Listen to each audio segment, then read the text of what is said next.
Programme میں ہمیں join کیا بہت ہی خاص مہمان پاکستان تحریک انصاف کے سیکرٹری جنرل جناب سلمان اکرم راجہ ایڈوکیٹ. بہت شکریہ سلمان راجہ صاحب. ہمارے ساتھ اسٹوڈیوز میں ثاقب بشیر بھی موجود ہیں. راجہ صاحب، یہ جو آج تحریری مطالبات کے حوالے سے حکومت مطالبہ کر رہی ہے اور بظاہر تاثر دے رہی ہے کہ پی ٹی آئی جو ہے مذاکرات میں سنجیدہ نہیں ہے، یہ معاملہ کیا ہے؟ ایسے کون سے مطالبات ہیں جن کے حوالے سے آپ نے پہلے کمٹ کیا تھا بظاہر کہ آپ تحریری طور پہ دیں گے اور اب نہیں دیے جا رہے؟ نہیں، ایسی کوئی بات نہیں ہے. دیکھیں، مطالبات ہمارے بالکل واضح ہیں. حکومت جانتی ہے 26 نومبر 9 مئی کے حوالے سے جوڈیشل کمیشن بنے، جو ہمارے اسیران ہیں ان کو ضمانتوں پہ رہائی ملے. 600 دن ہونے کو آئے ہیں یاسمین راشد صاحبہ کو، 500 دن سے زیادہ شاہ محمود قریشی، میاں محمود رشید، اعجاز چودھری صاحب، عمر سرفراز چیمہ، سینکڑوں اور. کوئی وجہ نہیں ہے کہ ان کی ضمانت نہ ہو. عمران خان صاحب کو بھی ہم سیاسی قیدیوں کی فہرست میں شامل کرتی ہیں. یہ بالکل واضح بات ہے. ہمارے مطالبات بالکل واضح ہیں. ہم نے یہ کہا تھا، حکومت کی طرف سے اصرار ہوا کہ ہمیں لکھ کے دیجیے. ہم تو لکھنے کی کیا ضرورت ہے؟ بات واضح ہے. آپ میٹنگ کے منٹس بنائیے اور اس پہ عمل کیجیے، آگے بڑھیے، بتائیے آپ کیا کر سکتے ہیں یا نہیں کر سکتے. بہرحال انہوں نے کہا کہ لکھ کے دیجیے. ہم نے کہا ہمیں عمران خان صاحب سے ملنے دیجیے. ہماری ان سے ایک ملاقات ایسے ماحول میں ہو جہاں نہ آلے نصب ہو نہ اہلکار ہو، تاکہ ہم کھل کر ان سے بات کر سکیں. اور یہ بالکل سب نے مانا کہ یہ ضروری ہے. پچھلی میٹنگ میں حکومت کی طرف سے کوئی بظاہر تعامل نہیں تھا، لیکن اب میٹنگ 2 تاریخ کو تھی ہماری، آج 6 تاریخ ہو گئی. ہم انتظار کر رہے ہیں کہ یہ میٹنگ کب ہوگی. 3 کو ہونی تھی، 4 کو ہونی تھی، 5 کو ہونی تھی، 6 بھی گزر گئی. یہ میٹنگ کیوں نہیں کرائی جا رہی عمران خان صاحب سے؟ وہ یہیں اٹیالہ میں موجود ہیں اور ہم سب بھی یہاں موجود ہیں. ہم چاہتے ہیں کہ ان سے مشاورت کریں اور آئیں، بات آگے بڑھے. یہ جان بوجھ کر یہ نہیں کیا جا رہا. ٹھیک ہے. اچھا، یہ القادر ٹرسٹ کیس کا جو فیصلہ آنا تھا وہ ایک بار پھر مؤخر ہو گیا ہے. آپ کیا سمجھتے ہیں کہ کیا اس القادر ٹرسٹ کیس کے فیصلے کا کوئی مذاکرات سے بھی تعلق ہے یا پھر حکومت ایسا سوچتی ہے؟ دیکھیں، ہماری نظر میں کوئی تعلق نہیں ہے، لیکن اب ہمیں یہ لگ رہا ہے کہ حکومت کی طرف سے اور جو پشتنا ہیں ان کی طرف سے کوشش ہے کہ یہ تاثر دیا جائے کہ کوئی ڈیل ہو رہی ہے، اور اس لیے یہ القادر ٹرسٹ کا جو فیصلہ ہے اس کو مؤخر کیا جا رہا ہے. حالانکہ ایسا کچھ بھی نہیں ہے. القادر ٹرسٹ کا فیصلہ ہمارے لیے کوئی اہمیت نہیں رکھتا. جب یہ آئے گا اور اگر یہ اسی طرح آتا ہے جس کی ہمیں توقع ہے کہ خان صاحب کے خلاف آئے گا، تو پوری دنیا میں جنگ ہسائی ہوگی اسی طرح کی جیسے عدت کے بعد ہوئی تھی، کہ ایک معاملہ جس میں ٹرسٹ بنتا ہے، خان صاحب کو ایک پیسے کا یا بیوی کو فائدہ نہیں ہوا، حکومت کو ایک پیسے کا نقصان نہیں ہوا، پیسہ جو شاید پاکستان کبھی آنا ہی نہیں تھا. 20 سال آپ لڑتے رہتے اگر برطانیہ کی عدالتوں میں پھر بھی شاید نہ آتا، وہ آیا. زر مبادلہ کے ذخائر میں 190 ملین پاؤنڈ کا اضافہ ہوا اور اس پہ 20 ارب روپے کا منافع کما کے حکومت نے وہ پیسہ وصول کر لیا. یہ کیا مقدمہ ہے جس کو اتنا بڑھاوا دیا جا رہا ہے؟ تو حکومت بڑھے آگے اور کہ جو جس کسی کو بھی کہنا ہے کہ فیصلہ سناؤ، ہمارا اس فیصلے کے حوالے سے کوئی یہ ہمارے لیے اہمیت کا حامل نہیں ہے.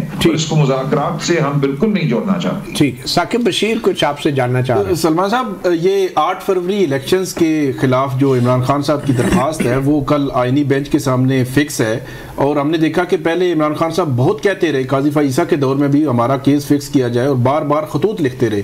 پچھلی سماعت پر آپ کے وکلا نہیں تھے، تو کل کیا پی ٹی آئی کے وکلا تیاری کے ساتھ پیش ہوں گے اور پورا کیس پیش کریں گے یا کل بھی تاریخ لی جائے گی؟ نہیں، ہم تو تاریخ نہیں لیں گے. دیکھیں، یہ غالباً وہ مقدمہ ہے جو حامد خان صاحب نے دائر کیا ہوا تھا، اور اس میں تقاضا یہی تھا کہ 8 فروری کا جو الیکشن ہوا ہے اس کے حوالے سے ایک کمیشن بنایا جائے، جیسا کہ 2013 کے الیکشن کے حوالے سے ایک کمیشن بنا تھا. ناصر الملک صاحب نے اس کی سربراہی کی تھی جو اس وقت چیف جسٹس تھے. اگر ایسا کمیشن بنتا ہے تو ہم سمجھتے ہیں بالکل دودھ کا دودھ پانی کا پانی ہو جائے گا. آپ کو نظر آئے گا کہ کس طریقے سے الیکشن جتوائے گئے ہیں. میرا حلقہ لے لیں، 436 پولنگ سٹیشن تھے، ہر پولنگ سٹیشن میں نے جیتا، لیکن جب اگلے دن رزلٹ آیا تو پتا چلا کہ 170 پولنگ سٹیشن ایسے ہیں